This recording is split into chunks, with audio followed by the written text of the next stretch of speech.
Hello everyone, welcome back to my YouTube channel. Friend, आज की इस वीडियो में हम इतिहास के 25 प्रश्न देखने वाले हैं। अगर आप किसी भी प्रकार के कॉम्पिटिटिव एग्ज़ाम की तैयारी कर रहे हैं तो ये क्लास आपके एग्ज़ाम के लिए काफ़ी हेल्पफुल होने वाला है।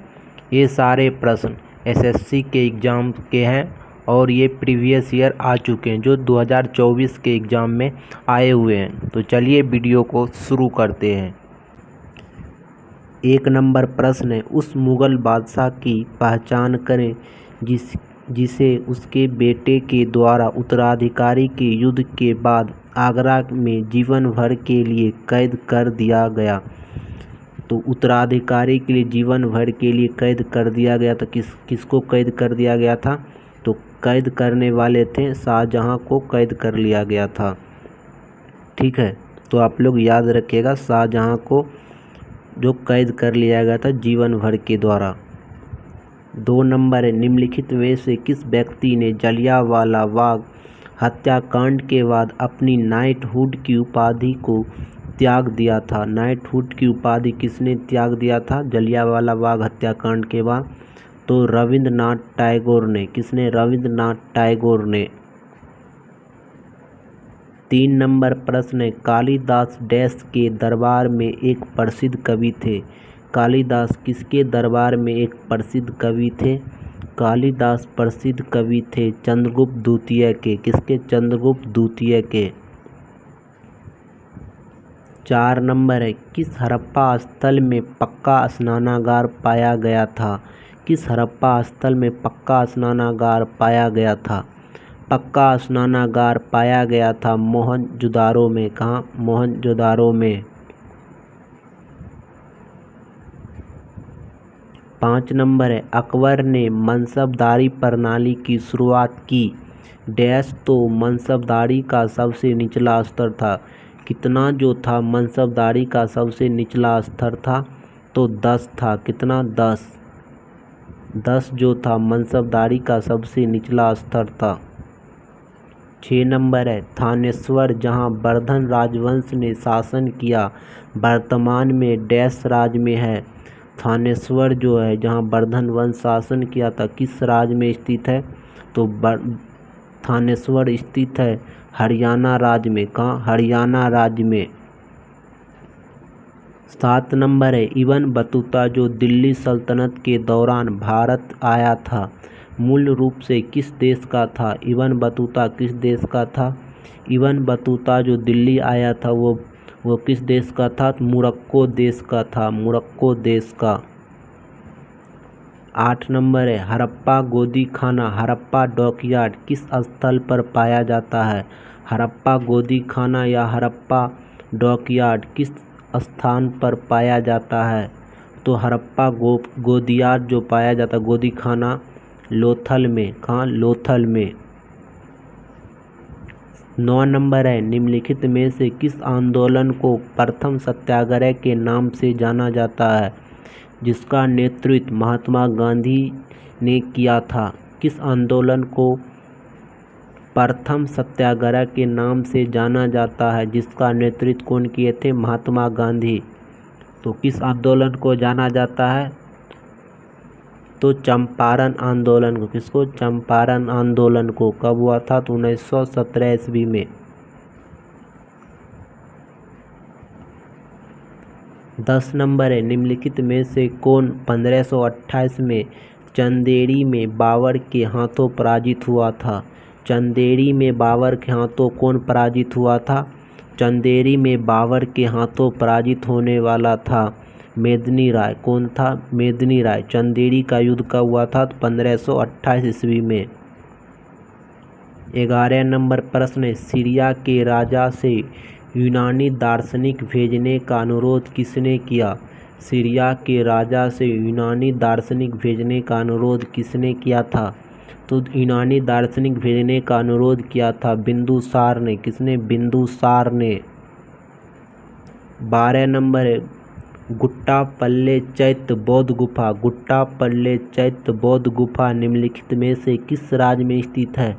गुट्टापल्ले चैत्य बौद्ध गुफा स्थित है आंध्र प्रदेश में। कहाँ? आंध्र प्रदेश में। 13 नंबर है अमरावती स्तूप निम्नलिखित में से किस राज्य में स्थित है? अमरावती स्तूप निम्नलिखित में से किस राज्य में स्थित है? अमरावती स्तूप निम्नलिखित में से आंध्र प्रदेश राज्य में स्थित है। कहाँ? आंध्र प्रदेश राज्य में। 14 नंबर है चौसा और कन्नौज की लड़ाई में शेर खान ने हुमायूं को हराया। चौसा और कन्नौज की लड़ाई में किसको हराया था शेर खान ने? तो हुमायूं को हराया था और उसे भागने के लिए मजबूर किया। उसे भागने के लिए कहाँ मजबूर किया था शेर खान ने हुमायूं को? तो ईरान। कहाँ? ईरान। ठीक है, तो आप लोग याद रखिएगा चौसा और कन्नौज की लड़ाई में शेर खान किसको हराया था? तो हुमायूं को हराया था। उसको कहाँ भगा दिया था? तो ईरान भगा दिया था। 15 नंबर है अशोक के अभिलेख के चित्रण के लिए प्रसिद्ध बराबर की गुफा स्थित है। बराबर की गुफा कहाँ स्थित है? बराबर की गुफा स्थित है गया बिहार में। कहाँ? गया बिहार में। 16 नंबर है मारवाड़ के राठौर राजपूत के उत्तराधिकारी और आंतरिक राजनीति में किस मुगल शासक के हस्तक्षेप के कारण उसमें विद्रोह हुआ? मारवाड़ के राठौर राजपूत के उत्तराधिकारी और आंतरिक राजनीतिक में किस मुगल शासक के हस्तक्षेप के कारण उनमें विद्रोह हुआ था? तो उनमें विद्रोह हुआ था औरंगजेब के कारण। किसके कारण? औरंगजेब के कारण। 17 नंबर है स्तूप निम्नलिखित में से किस धर्म का प्रतीक है? स्तूप जो है किस धर्म का प्रतीक है? स्तूप प्रतीक है बौद्ध धर्म का। किसका? बौद्ध धर्म का। 18 नंबर है मगध साम्राज्य पर शासन करने वाला प्रथम राजवंश का क्या नाम था? मगध साम्राज्य पर शासन करने वाला प्रथम राजवंश का नाम था हड़यक। कौन था? हड़यक।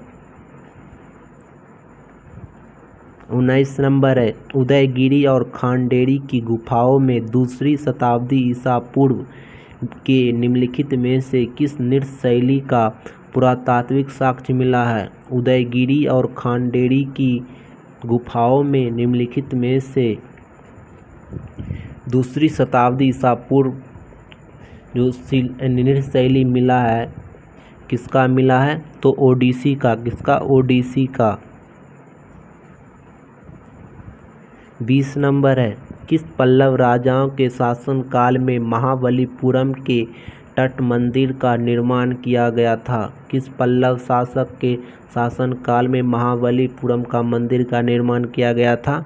तो महाबलीपुरम के तट मंदिर का निर्माण किया गया था नरसिंह वर्मन द्वितीय। नरसिंह वर्मन द्वितीय के शासनकाल में। 21 नंबर है ईसाई धर्म में निम्नलिखित में से कौन सा पवित्र दिन शोक है? शोक का दिन कौन सा है जो पवित्र दिन के रूप में मनाया जाता है? तो गुड फ्राइडे। क्या है? गुड फ्राइडे जो है ईसाई धर्म शोक के रूप में मनाते हैं।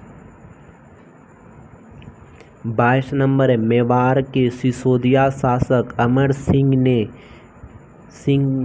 के शासनकाल के दौरान मुगलों के अधीन रहना स्वीकार किया। किसके अधीन रहना स्वीकार किया था मेवाड़ के शासक अमर सिंह ने? तो मुगलों के अधीन रहना स्वीकार किया था। किसके शासनकाल में? तो ये शासनकाल जो थे जहांगीर के शासनकाल में। किसके शासनकाल में? जहांगीर के शासनकाल में अमर सिंह ने मुगलों के अधीन रहना स्वीकार किया था। 23 नंबर है पाटलिपुत्र के युद्ध में चंद्रगुप्त मौर्य ने निम्नलिखित में से किस शासक को हराया था? पाटलिपुत्र के युद्ध में चंद्रगुप्त मौर्य ने किस शासक को हराया था? चंद्रगुप्त मौर्य जो हराए थे किस शासक को हराए थे?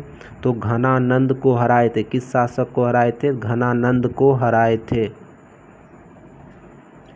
24 नंबर है बौद्ध काल में कितने महाजनपद थे? बौद्ध काल में कितने महाजनपद थे? बौद्ध काल में महाजनपदों की संख्या जो थी कितनी थी? बौद्ध काल में महाजनपदों की संख्या 16 था। कितना? 16। 25 नंबर है कल्हण द्वारा लिखी गई पुस्तक राजतरंगिणी मूल रूप से निम्नलिखित में से किस भाषा में लिखी गई है? कल्हण द्वारा जो लिखी गई पुस्तक राजतरंगिणी किस भाषा में लिखा गया है? तो राजतरंगिणी जो लिखा गया कल्हण द्वारा वो संस्कृत भाषा में लिखा गया है। किस भाषा में? संस्कृत भाषा में। तो आज की वीडियो कहीं समाप्त करते हैं। जय हिंद, जय भारत।